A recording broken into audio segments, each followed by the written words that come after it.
اللہ اس گناہ کو نہیں بخشے گا کہ کسی کو اس کا شریک بنایا جائے، اور اس کے سوا اور گناہ جس کو چاہے گا بخش دے گا، اور جس نے اللہ کے ساتھ شریک بنایا تو بے شک وہ رستے سے دور جا پڑا۔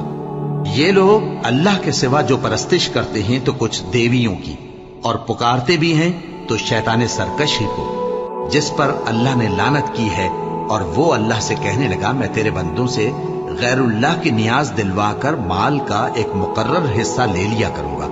اور ان کو گمراہ کرتا اور انہیں امیدیں دلاتا رہوں گا، اور یہ سکھاتا رہوں گا کہ جانوروں کے کان چیرتے رہیں، اور انہیں سمجھاتا رہوں گا، تو وہ اللہ کی بنائی ہوئی صورتوں کو بگاڑتے رہیں گے۔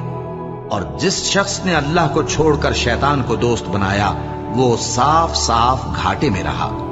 وہ ان کو وعدے دیتا ہے اور امیدیں دلاتا ہے، اور جو کچھ شیطان انہیں وعدے دیتا ہے وہ دھوکہ